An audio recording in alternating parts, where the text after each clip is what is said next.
देवबंद के दारुल उलूम से एक और फतवा जारी किया गया है, जिसके तहत दारुल उलूम में तालीम हासिल करने वाले छात्रों को इंग्लिश या उच्च शिक्षा से दूर रहने को कहा गया है।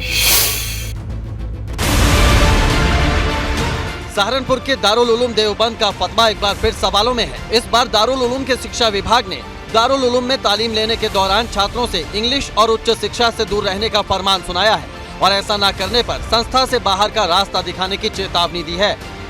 डिपार्टमेंट जिस जबान को एक वक्त में पढ़ाता है उसे ही हासिल किया जाएगा।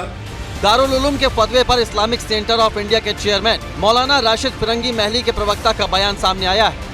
देखिए, एक बार फिर दारुल उलूम देवबंद के ताल्लुक से एक झूठी और बेबुनियाद बात बार बार मंजर आम पर लाने की कोशिश की जा रही है और उसमें ये बात कही जा रही है कि दारुल उलूम देवबंद ने अपने छात्रों को और स्टूडेंट्स को अंग्रेज़ी की तालीम हासिल करने पर उनका निष्कासन करने का हुक्म जारी किया है। दारुल उलूम के इस फतवे पर सियासी बयानबाजी भी शुरू हो गई है।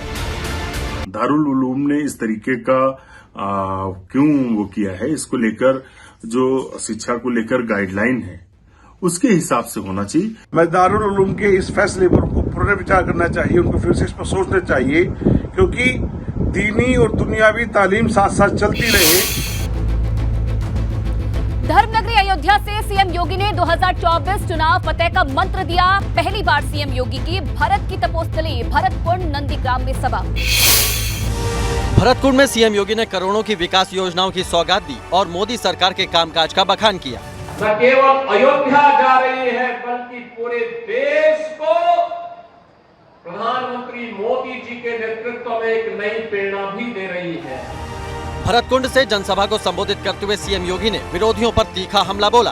अयोध्या है 6 वर्ष पहले जिसका नाम लेने पे लोग संकोच करते थे। इतना ही नहीं, सीएम ने कहा कि 2024 में अयोध्या में राम मंदिर का उद्घाटन होगा। जल्द भगवान राम अपने नए घर में विराजमान होंगे। साथ ही उन्होंने कहा कि राम के बिना हमारा जीवन अधूरा है। इससे पहले सीएम योगी ने श्री राम जन्मभूमि ट्रस्ट के महासचिव चंपत राय और महंत नृत्य गोपाल दास से मुलाकात कर उनका हालचाल जाना। माफिया अतीक के करीबियों पर दूसरे दिन भी ईडी की छापेमारी जारी रही। लखनऊ, प्रयागराज, नोएडा और दिल्ली में छापेमारी में करोड़ों की बेनामी संपत्ति का खुलासा हुआ है।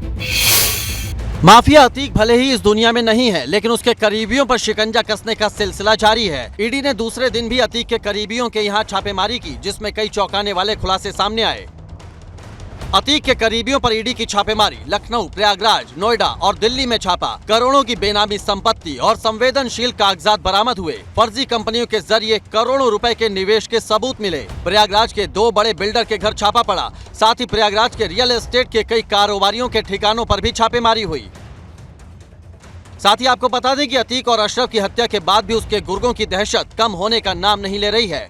अब प्रयागराज में अतीक के गुर्गे पर रंगदारी मांगने का आरोप लगा है। माफिया के गुर्गे फरहान पर जेल से रंगदारी मांगने का आरोप लगा।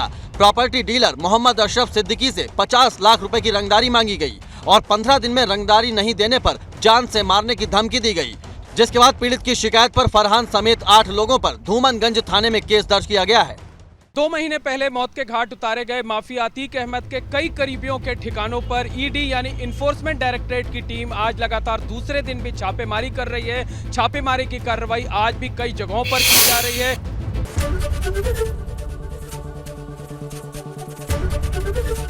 एबीपी गंगा, खबर आपकी, जुबान आपकी।